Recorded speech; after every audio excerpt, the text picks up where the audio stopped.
A very pleasant good day to all of our viewers and welcome to another edition of Let's Talk. We are always delighted to have you at 3 p.m. on Saturdays. Let's Talk is a program sponsored by the South Leeward Conference of Seventh-day Adventists. We discuss issues impacting the church and the wider community, issues that are significant enough to bring to the public's attention. And today being October, I'm saying October, today being November 9, just a few days before World Diabetes Day. In fact, we may say that in some respects, in some quarters, November is World Diabetes Month, but November 14 is World Diabetes Day. And so we are going to be talking about diabetes awareness. I have three distinguished panelists this afternoon to share. They are all representing the Antigua Diabetic Association. But before we introduce them to you, we would like to begin with a word of prayer, shall we? Eternal Father and our God, we thank you for the privilege and opportunity to share with our friends across the Caribbean and around the world. We thank you for the opportunity to be able to bring to focus today an issue that is of significant concerns to the Western world. We pray that as we go into this discussion, that those who listen will receive meaningful information on how they can better order their lives so we can have a healthy society. Grant that our panelists will be able to present with clarity, and may those who listen gain the information that will result in meaningful living. In Jesus' name, amen. So friends, good afternoon again, and welcome to another edition of Let's Talk. For those of you who are joining us via Second Advent Radio, we are always delighted to have you. We know that we don't quite hear from you because you are not on YouTube where you can put something in the chat. But for those of you on YouTube, whether you are on SLC Adventist or SLC Church channel, you can always write a question in the chat and we would be happy to answer when the time is appropriate. Let me just share with you our panelists. As I indicated before, we are talking about diabetes awareness. And I want to first introduce somebody who is not a stranger to us by any means. I want to introduce Miss Charity Dublin. Charity has been on Let's Talk quite a few times, I believe. And she is a vibrant public health nutritionist. She holds a BS in nutrition and dietetics and an MSc in public nutrition. She's employed as a community nutrition officer in the Ministry of Health, Wellness, and the Environment. And she also enjoys providing a range of nutritional consultation services to organizations and individuals. Her passion is empowering people to use their available knowledge and resources to make the best nutrition and lifestyle decisions for themselves and their families. Ms. Dublin, it's a delight to have you again. Welcome. Thank you so much for having me. It's a pleasure to be here.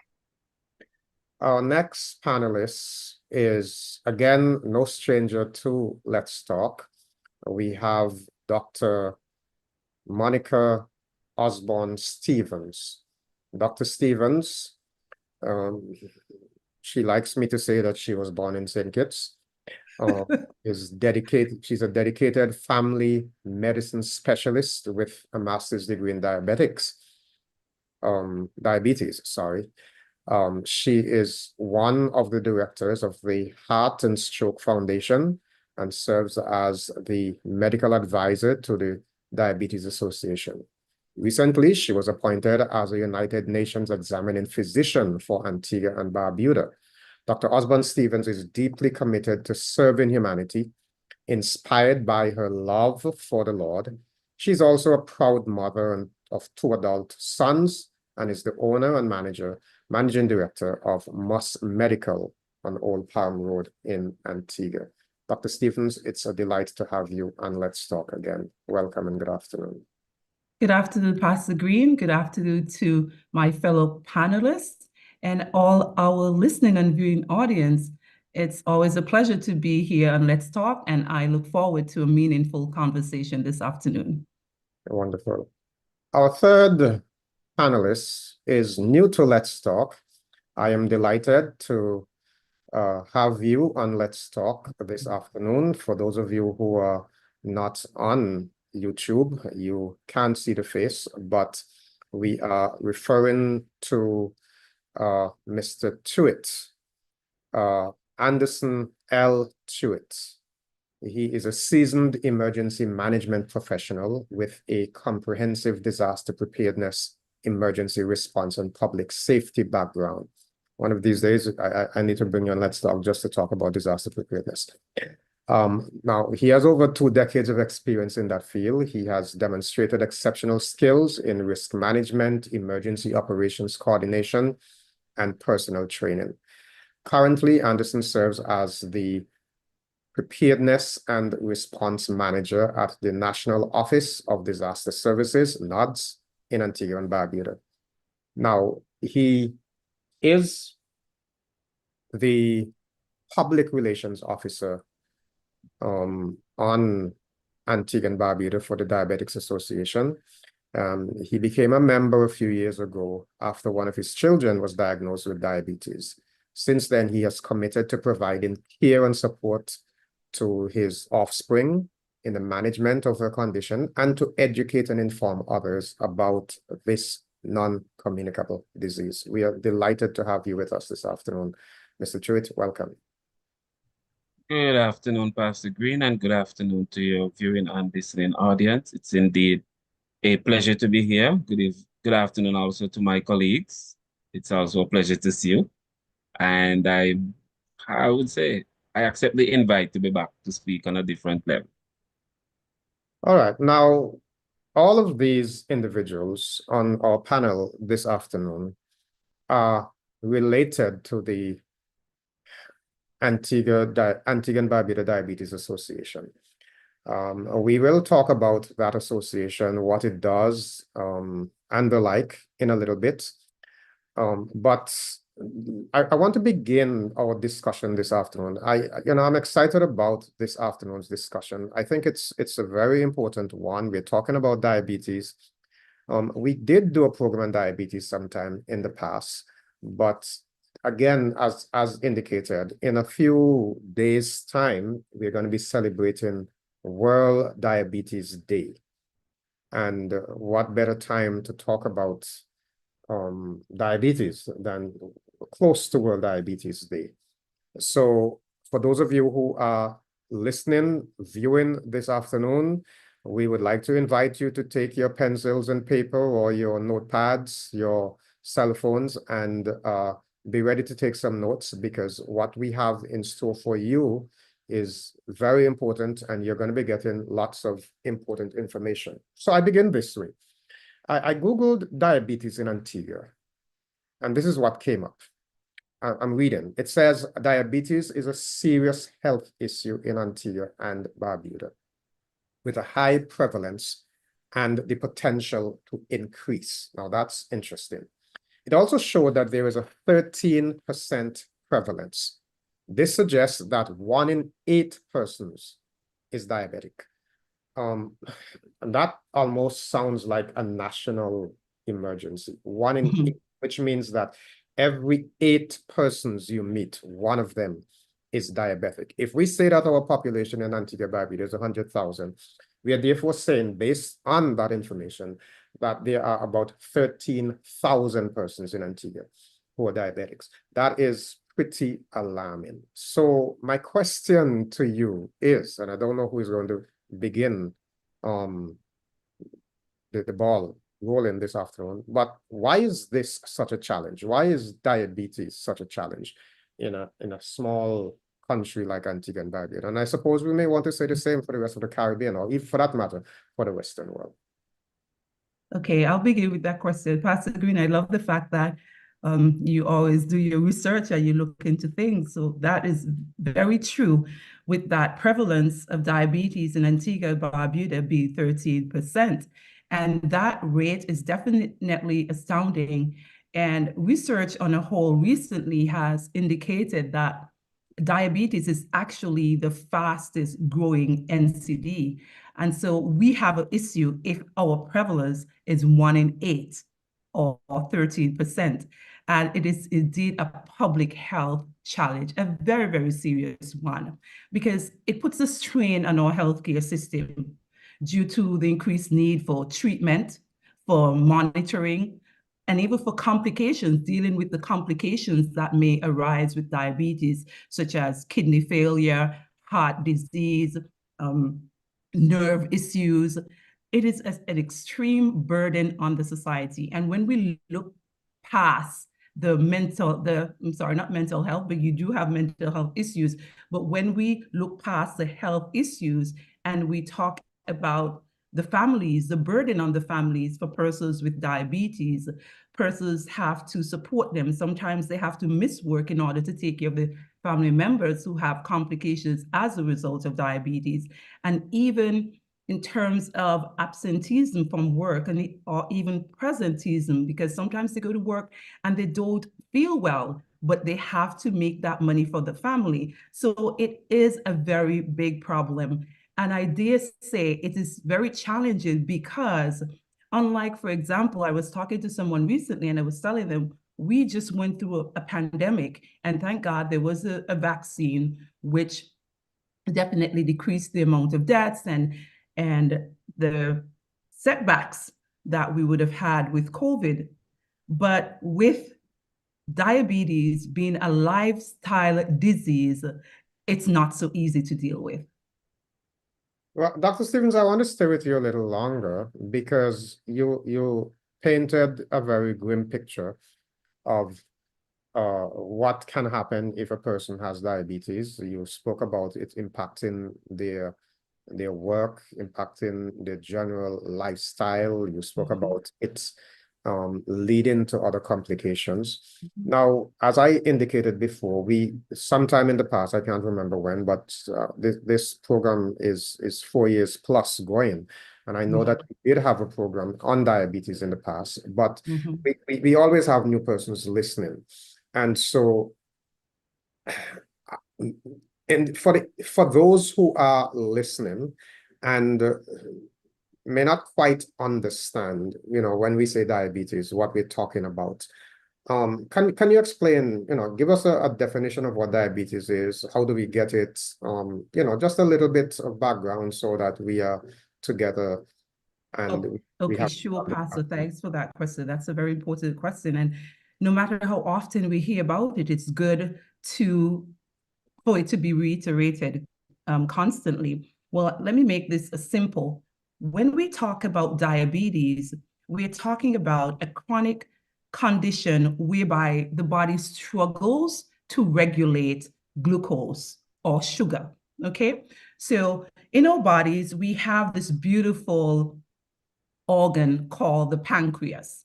And the pancreas' job is to secrete insulin from the beta cells that lives within the pancreas, secrete insulin in order to regulate the blood glucose. So what happens, you eat a meal, it breaks out, let's say you have a carbohydrate meal, it breaks down into the simple sugar glucose, and that glucose is the main energy for the body's cells, especially the brain. As a matter of fact, the main source for the brain is glucose. So glucose is very important in our bodies. So now the glucose is in the bloodstream, but it needs to get into the cells in order to provide the body with energy. And how it gets into the cell? By insulin taking it into the cell. That's how the body is able to utilize it. So then comes diabetes, where you have either no insulin, in the case of type 1 diabetes, or insulin resistance or decreased insulin in the case of type 2 diabetes. So as it relates to diabetes, you have three main types. We have type 1 that occurs because of an autoimmune disease in the body. The body starts attacking the beta cells of the pancreas, so they no longer makes insulin. And the body needs insulin in order to regulate the glucose. So if you cannot do that, it means that you have to take insulin lifelong. And type 1 diabetes account for about 5 to 10% of global diabetes. And then you have type 2. Type 2 represent 90 to 95%. So that is the most common type of diabetes, type 2. And this occurs when the body is not getting enough insulin, so the pancreas is not secreting enough, or the cells are resistant to the insulin. So the insulin is knocking on the door of the cell, and because of the resistance, the insulin can't get to take the glucose into the cell, and so it stays in the blood and cause havoc. And then you have type 3, or gestational diabetes, sorry, not type 3, but gestational, the third type, gestational diabetes, where once that placenta is developing in the mother, then you have different hormones such as cortisol and placental hormone that is supposed to cause the infant to develop.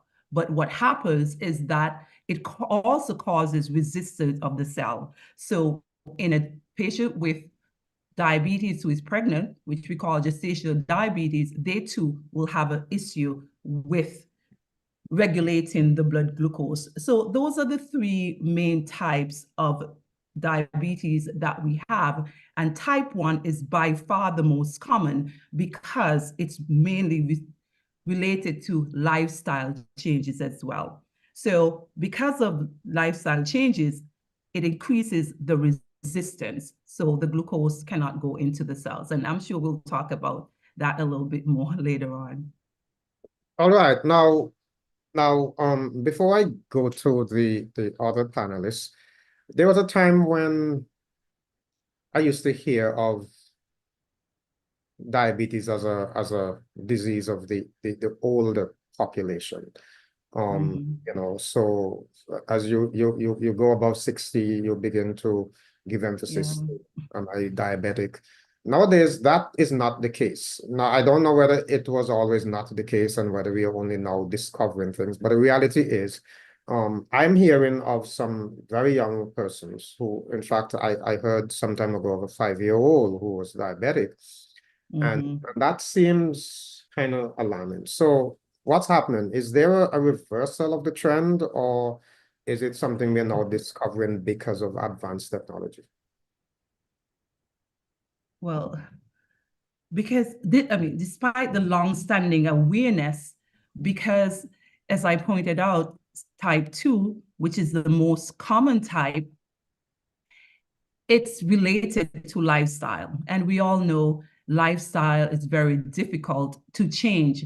We have different habits that we have been adhering to for a long time. And you have cultural preferences such as high carbohydrate diets, sugary beverages, limited physical activities. Those may contribute to the risk of diabetes. And those are hard things for us as human beings to work on.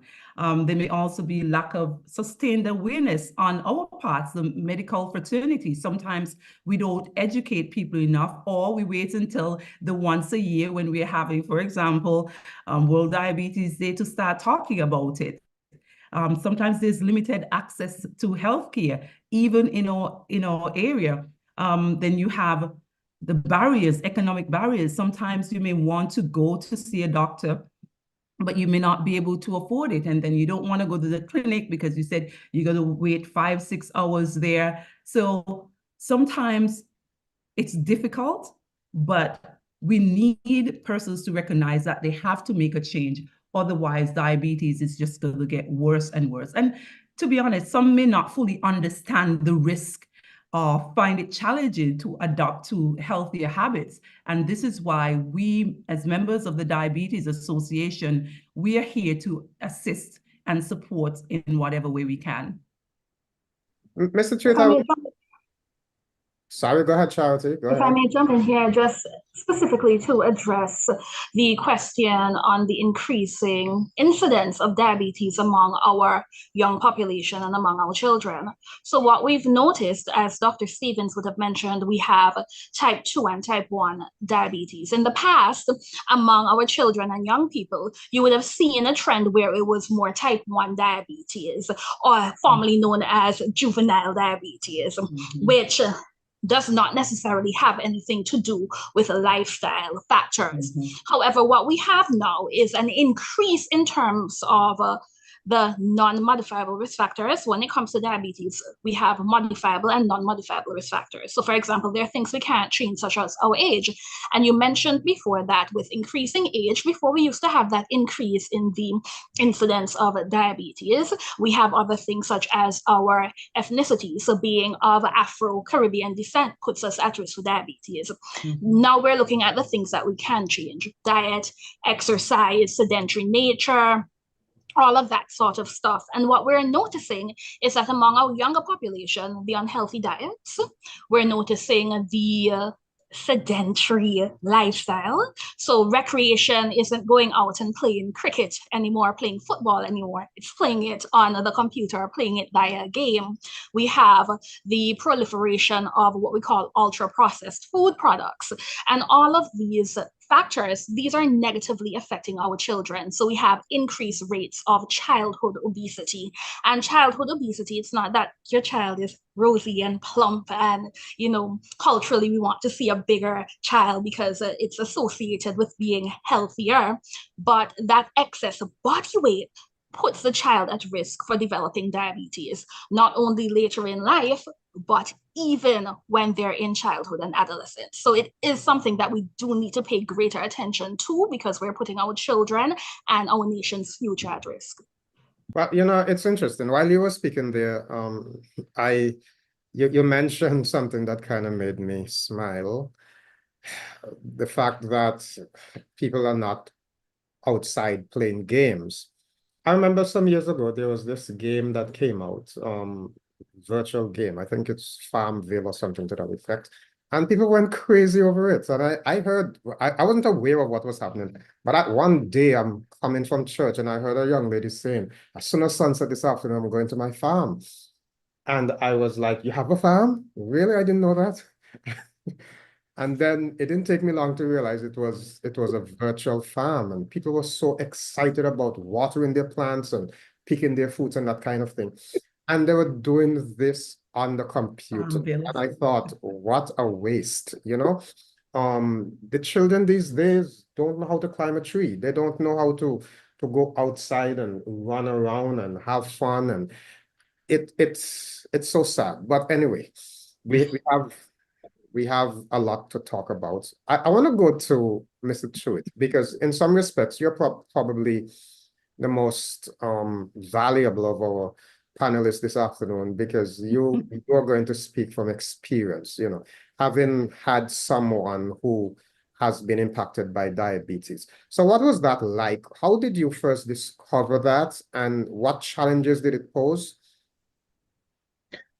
Okay, for me, how did I discover it? I don't want to say it was discovered. It was a matter of waiting for it to happen. It may sound bad, but it goes back to something that we always tell persons: know your history, know your family history. If your past says or present family members have had a history of diabetes, hypertension, cancer, we know the risk is very great and real for you to have it. So on the maternal side of the family, her diabetes is very prevalent in that side of her family. So my daughter, when she was diagnosed, I wasn't surprised, but I was still hoping it didn't happen. But so when it happened, I was like, okay, it's here. At that point, I would have gained quite a bit because I do have a past in emergency medical care. So because of that training, it allowed the process to transition now to care and support a little easier because I had that background knowledge. But when you compare it to someone who don't have any knowledge about it at all, it's going to be a bit more difficult.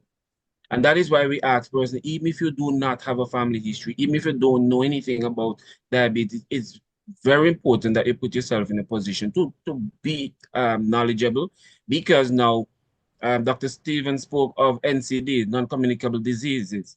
And what we've seen is that all of them pretty much work hand in hand with each other. You get one, the risk of you getting 2 and 3 is very high. So you may get, let's say, a renal disease, but you run the risk of getting even diabetes and probably some others. So it's a matter of just educating yourself.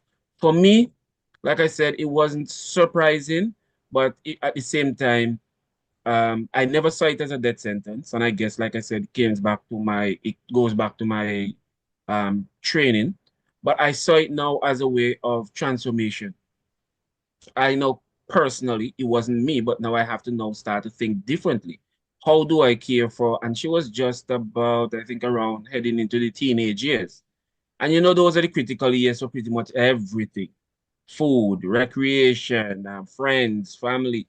At that critical juncture of her life, I had to make those transformation in dieting. I think she was just entering into secondary school. She was going to a new school, actually. So now you had to educate the teachers. Yeah, I had a conversation with the principal. They were on board, and that is something that we in the Diabetes Association always tell person, it's no secret. It's nothing to hide. Yes, it's your personal medical, but at the same time, having someone know about the condition can actually help you just in case, let's say, your sugar goes low and you go unresponsive. Someone might be able to tell someone, hey, she is a diabetic, um, so they know what to do, or even when the medical professionals arrive on scene. So when she went into school, I had to inform the principal, who in turn informed her teachers. So the support was there.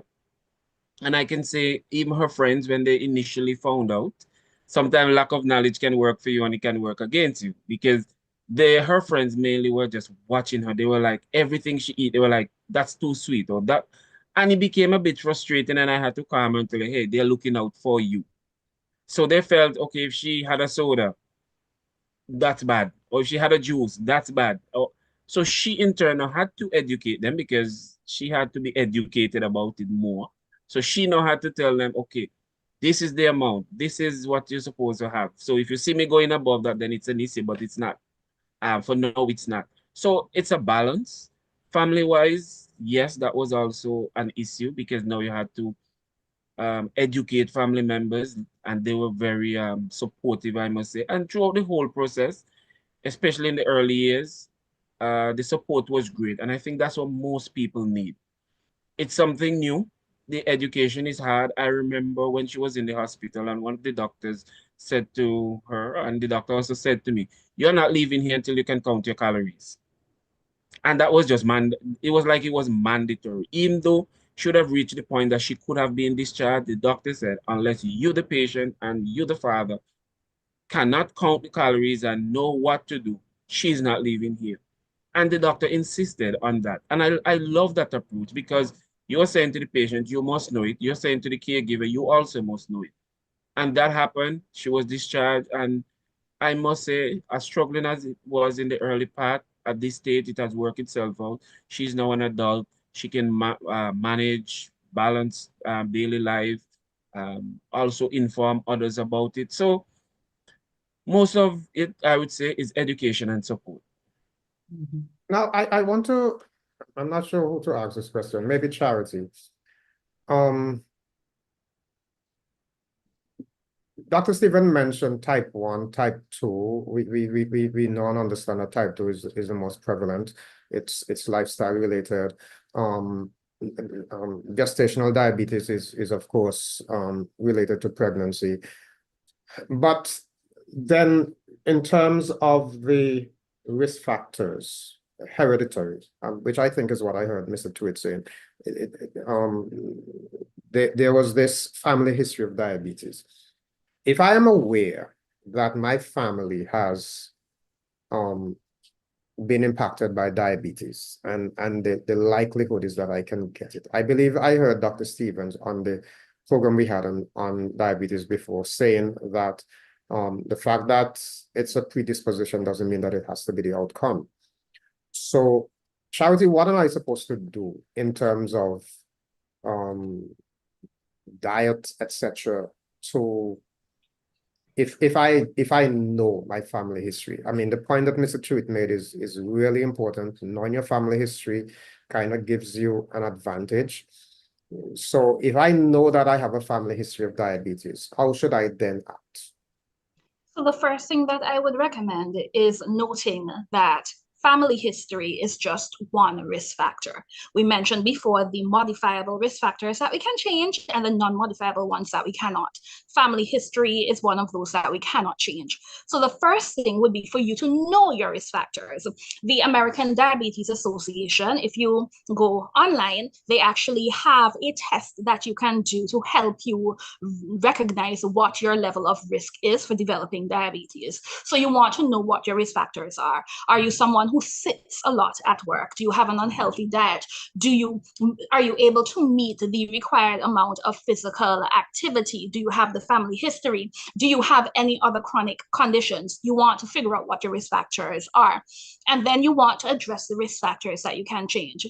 So for better or for worse, we cannot change our family history, but we can change our diet. We can change our exercise patterns. We can change our sedentary nature. If they are someone who smokes, they can change that. Consumption of alcohol. If you are obese, especially this, what we call abdominal obesity, that's central obesity, it increases risk.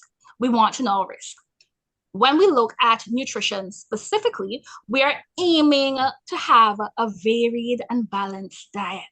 Oftentimes, when people hear diabetes, the first thing is cut out all carbohydrates, cut out all sources of sugar. And that is not something that we want. Glucose is our body's preferred source of energy. We need it. If we're not consuming an adequate amount of carbohydrates, it means that protein and fats, the other macronutrients, they aren't able to do their job efficiently. So we want to ensure we're eating a variety of foods, including carbohydrates. When we look at carbohydrates, we want to have those complex carbohydrates. So the Caribbean diet can pose a challenge. However, it also offers some solutions. So for example, we'd often hear people say, have some quinoa, it's a good carbohydrate for you. Provisions are also a good source of complex carbohydrates. So green bananas out in our backyard, our breadfruit, sweet potatoes, our plantain, these are complex sources of carbohydrates. Our rice and peas.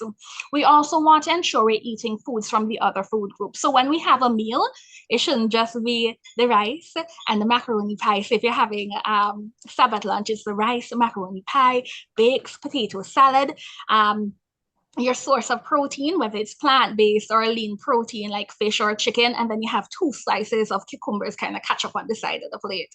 We want to ensure that there is a balance. So a small amount of carbohydrate foods, I like to use the hand method because it is the easiest to follow, the hand and the plate method, and we'll talk a little bit about them both. So for the hand method, your portion of carbohydrates should be no bigger than the size of your fist. When we're looking at the protein source, the palm of the hand, and I like to say for the veggies, 2 open hands. Nice and open for our veggies. When we're looking at the plate method, half of the plate should be our non-starchy vegetables, so corn and provisions. Those do not count as vegetables. We're looking at things like lettuce and spinach, cucumbers, tomatoes, beet, eggplant, cassie, pawpaw. Those are non-starchy vegetables. And then we're going to have a quarter of our plate be our protein food, our peas and beans, tofu, lean chicken, so skinless, boneless poultry, or skinless poultry with the fat removed, rather. So unfortunately, that means limited wings. As much as our population loves some chicken wings and some turkey wings, limited wings. Also doing plant-based sources of protein. You do not have to become a vegan or a vegetarian, but there's so many benefits to going plant-based, using your tofu or your peas and your beans in a variety of different ways. The next thing that we want to look at is ensuring that we're cutting out our ultra-processed foods. So Things like the sausages and the corned beef. And even when it comes to vegetarian options, those that are coming in the can, like the textured vegetable protein, which are usually soy-based, we want to limit those. We don't want to have to exclude them, but definitely to limit them. Cookies, cakes, pastries, we want to limit them. It's not that we can never have that nice slice of chocolate cake again, but it should not be dessert every night of the week. Cutting down our sugary sweetened beverages. These are the largest contributors of sugars to our diet. So we really want to work on cutting those down. So whether they're sodas or fruit juice or local juices, we want to cut those down.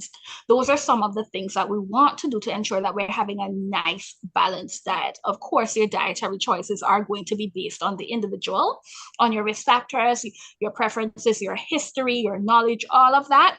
But those are some general tips that I would recommend. There are 3 locations in Antigua that I always see a crowd. I mean, on Old Palm Road, I think you all know what I'm talking about. The Kentucky Fried Chicken branches, right? When you mention the idea of the lean meats, Kentucky Fried Chicken came to my mind. What's so bad about, maybe I should not have called the name, but so let me say, what's so bad about fried foods? Who is going to respond to this? What's so bad about fried foods? I can pop in here. So in terms of fried foods, they are going to be predominantly very high in fat. And remember, we mentioned, bringing it back to diabetes, we mentioned that being overweight or obese increase your risk for developing diabetes or your risk for having uncontrolled diabetes. So the fried foods especially contribute there. They're high in fats, especially the unhealthy fats, the saturated fats, and the trans fats that are bad for our heart. So we want to limit the amount of fried foods, whether it's fried chicken or fried tofu or fried bean balls that we're having. We want to limit the fried foods. What I generally recommend that people do is prepare more of your own food at home. So for example, if you have an air fryer, you can do some fried chicken in the air fryer. If you don't have that, you can use the oven and recreate that fried chicken. It's not going to be exactly the same, but it is a great alternative because remember, what we're trying to do is encourage small changes to help reduce your overall risk. All right. I'm checking the time, and I'm seeing that we have less than half an hour, in fact, about 22 more minutes, and there's so much more that we need to cover. I may have to have you all come back, but let's, because that hand method that you spoke about, I want to get back to it. But before that, all of you represent the Diabetic Association, and I really think it's important to highlight this afternoon. So before we run out of time, what is the Diabetic Association? Why is it necessary to have such an association? What do you do? And I'll take that one. Okay. The Diabetes Association, like I mentioned before, when persons are diagnosed with diabetes, whether type 1 or type 2, it's in some cases very traumatic. And one of the things we offer is that level of support. And I keep stressing on support because that's what we need. In most situations when things happen, support is what's going to get us through it. So just like Charity alluded to, you need someone to help educate you on how do you move forward. From that moment you're released from the hospital, what happens after that? You are now sent into the same world with just about all the factors that put you into the hospital existing around you. You don't have to change that. It's like I compare it probably to a drug rehab center. You're coming out of that situation, you're put back into the same world. And if you don't have that support base to get through that situation, you're going to pretty much end up back where you were or probably in a worse situation. And that is what the association offers: information, education, and support and care.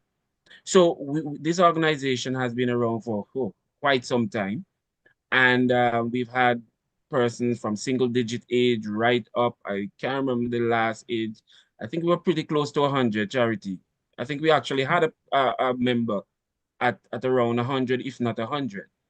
And what that is saying is that we are encompassing to all, not just persons who have been diagnosed with diabetes, but persons in general. So you do not have to be a diabetic to be a part of the association.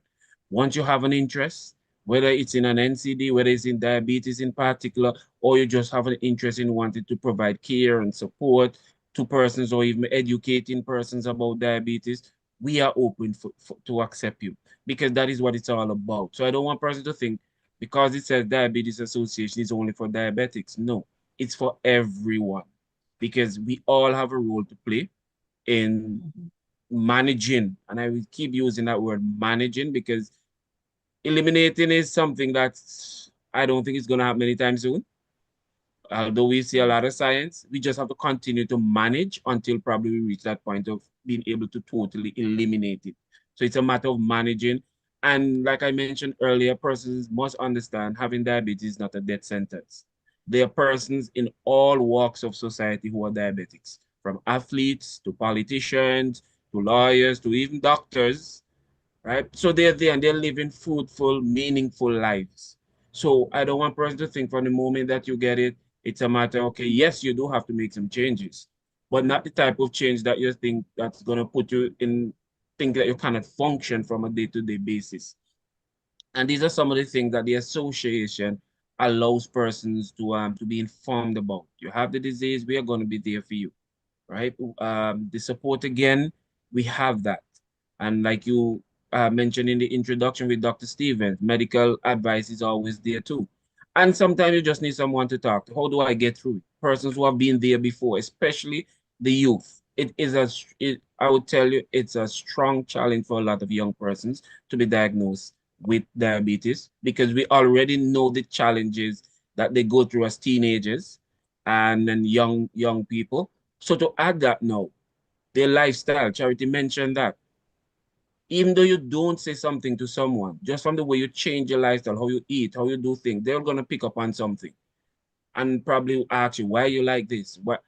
And you now have to turn that into a moment of education, letting them know, yes, you may not have it, but it doesn't mean that you cannot live a lifestyle too that is healthy, that is keep you from getting it. And also, even if you don't get it, healthy lifestyle is something we all aim for at some point in our lives. And this is where the Diabetes Association comes in, just to lend that care, that support in making sure that persons who have it, or even if you don't have it, we're all on the same level when it comes to information and education. Well, very, very, very important indeed. Dr. Stevens, let me come to you, because you are a diabetes specialist. You have a medical facility. I mean, it's in your interest for people to get diabetes. I mean, sorry to say that, but then it's more business for you. Yet you're associated with the association. You know, you're providing medical advice. You are helping people to manage their lifestyle so that they don't get diabetes. So in a sense, you're kind of putting yourself out of business. But here's my concern, because diabetes is not a yesterday thing. I remember as a child, and I think I have some age on me. When I was a child, I used to hear about people dying from sugar. That's what we used to call diabetes back then. You know, this old person is dying, he died from sugar, we used to say. It has been around for a very long time, and yet we have a 13% prevalence. Is it that people are not getting the message? I mean, we have schools, we have in Antigua, Barbuda, in fact, across the Western world, to the best of my knowledge, it is mandatory for children to go to school. So shouldn't we have our children learning the rudiments? What do we do? When I go to the supermarkets, I realize that the cheapest things are the most harmful things, you know. It appears as though we are not doing enough to support a healthy lifestyle. Fast foods, readily available snacks. When we look at the things that I pass by several schools and I see vendors selling corn curls and fried chicken and those kinds of things. We are encouraging our children. Where have we dropped the ball? Pastor, that's a loaded question. It's a very loaded question. I want to just start by saying you alluded to it earlier, and I always say it every time I'm on Let's Talk discussing health. Genetics load the gun, but our lifestyle pull the trigger. I have heard many persons say, oh, my mother have it, my father has it, so it means I will get it. As Charity rightfully said, genetic factor is only one factor in the whole, among all the non-modifiable and the modifiable factors. Genetics is just one. So it doesn't mean because your family member have diabetes, it means that you're going to have it as well. If you pull the trigger on yourself, meaning that you don't eat healthy, you don't exercise, you don't manage your weight, you smoke, you drink alcohol, those are factors that are going to increase your risk of getting diabetes. But you spoke about childhood, and it's so important. And this is why, as a member of as a director of the Heart and Stroke Foundation and the Diabetes Association often join us as well. We go into schools with our mascot, Arthur, and we talk about lifestyle changes because it is important to educate our children in these lifestyle changes before they become adults. Because if you start instilling in a child the importance of eating healthy, the importance of going outside to play instead of staying inside on the games and the computers, the TikTok, the Facebook, but they're going outside to play, then that's going to produce a healthier child, which would lead to a healthier adult. And so it's so important to start at the very foundation. Recently, someone said to me, I was talking to a young child because I met the child in a business place. So the child had a bag of corn curls and a paper in his hand that he had just finished some Snickers. So he had sweet and he had salt. I guess we think that's a perfect combination, right? But at least to the taste buds. But I was talking to the child and I was asking about exercise. And he was a pleasant young man. And then the mother come and said, exercise, you see how skinny he is? He can't do any exercise. And we need to get away from that as well. Exercise is not just to lose weight. It's to keep fit. It's to keep healthy. And so she was trying to make it a bit funny and say, leave him alone. But I thought about her mindset, and she's thinking that he's too young. It's okay for him to eat the conkle and the Skittles, but this is a time when we're supposed to teach them. And this is why we're still pushing the awareness, Pastor, because even though you have been hearing it since you were a little boy, it is worse now because we're talking, but the actions are not being practiced. We're not practicing those lifestyle changes. And if we have the mindset that we have to wait until these children become adults to talk to them about healthy lifestyle changes, then we're going to have a big problem, because we know all habits are hard to break. Okay, If I may so just add yes, Charity, go ahead. to what Dr. Stevens has so eloquently covered, the Antigua and Barbuda Diabetes Association, in addition to the care and support that Anderson would have mentioned, we have done a lot of advocacy work in schools, in workplaces, because oftentimes, so education, yes, but we've also advocated as it relates to policies. Because you mentioned schools, I've mentioned workplaces, our communities. Oftentimes, we put a lot of the responsibility of obesity, diabetes management, other NCD management solely on the shoulders of the individual. And that should not be. Yes, we need individual responsibility, which is why that education is so important. However, we need our policymakers to step up and implement policies that protect not only our children, but other vulnerable members of society, and create an environment in which it is easier to make healthy choices.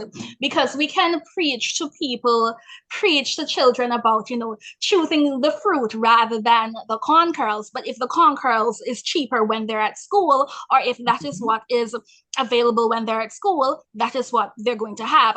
If we say, ensure that you're doing your physical activity, you're getting your 30 minutes per day for adults and an hour per day for children, but we're cutting PE out of schools, or we're only having PE once per week, and then children have to stay in during break time and focus on the academics, that's an issue. If we're saying exercise, but our streets don't have the proper infrastructure and sidewalks in order to facilitate that, or if our communities don't have green spaces that also promote that physical activity, it's an issue. So we also want to ensure that we're looking at policies, and we're not just saying, it's all on you. You have to make the healthier choices. We've given you the education.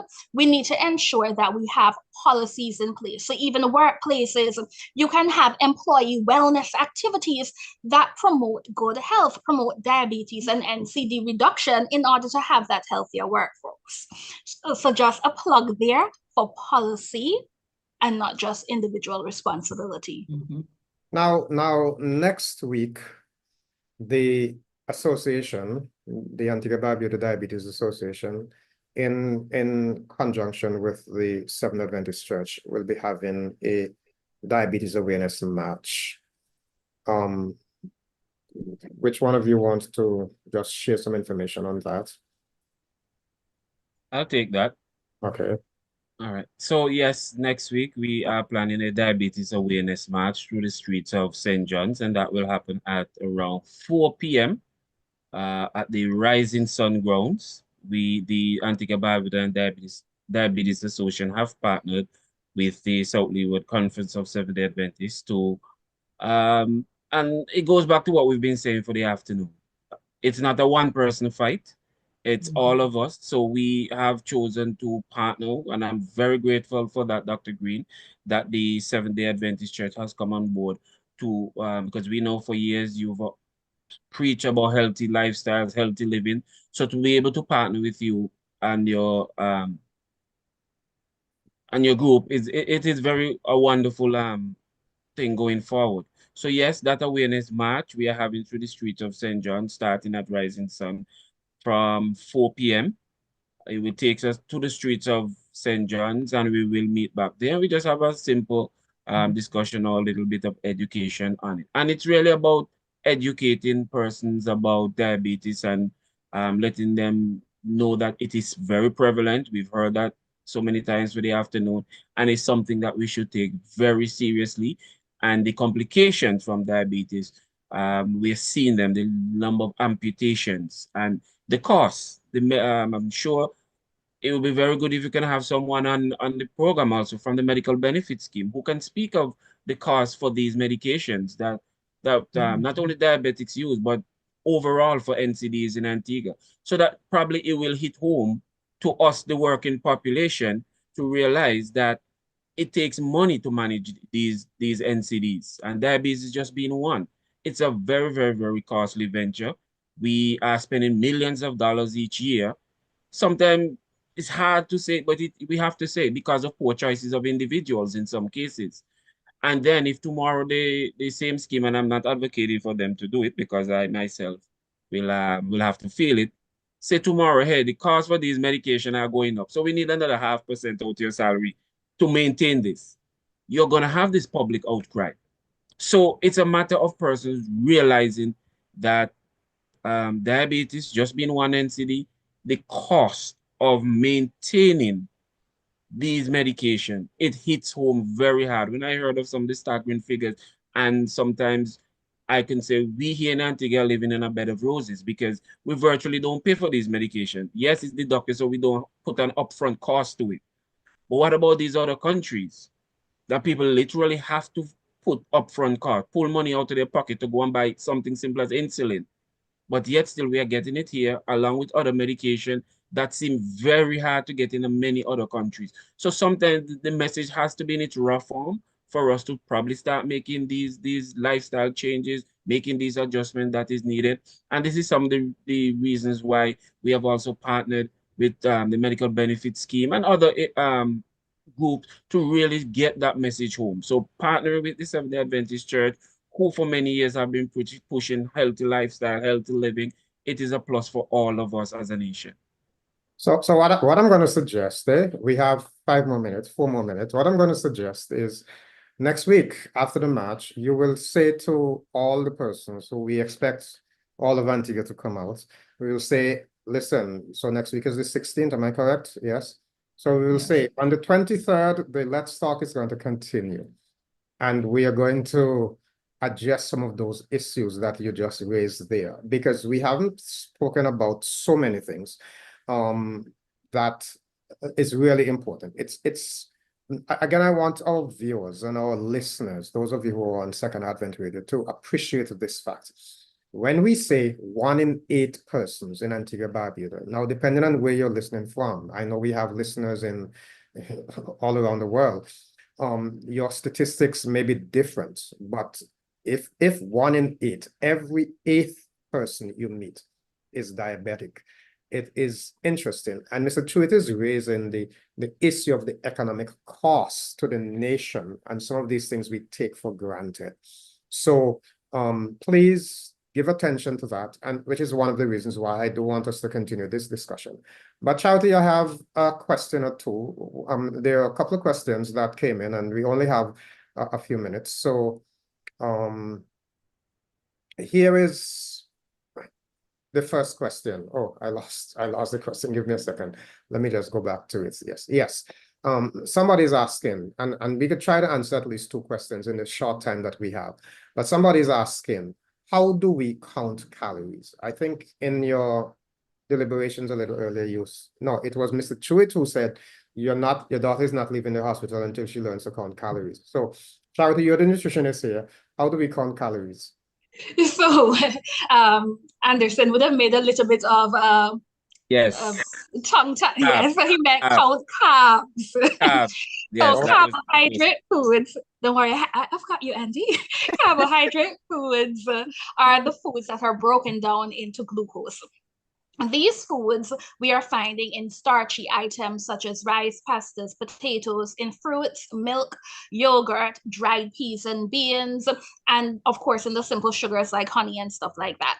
Because in order to count carbohydrates, we have to know what the carb foods are, and then in terms of the carbohydrate content of each food. So for example, a slice of bread would be equal to 15 grams of carbohydrates, half a cup of pasta, 15 grams of carbohydrate, a small fruit, depending on the crackers, 5 to 6 crackers. So that is what is meant by counting carbohydrates. So it's knowing that carbohydrates, a serving is 15 grams of carbohydrates, and knowing how much of what food is equal to the 15 grams. That's especially important for persons who have type 1 diabetes, like Mr. Tuitt's daughter, because the insulin to carb ratio is something that they have to manage. So that's just giving it some context. Okay, next question. Very, very useful information. I mean, I could have followed up, but we don't have time. But next question. For single parents who have to balance between work and children, what are some available breakfast and dinner options that are quick to prepare and are nutrient dense? Excellent question and very timely.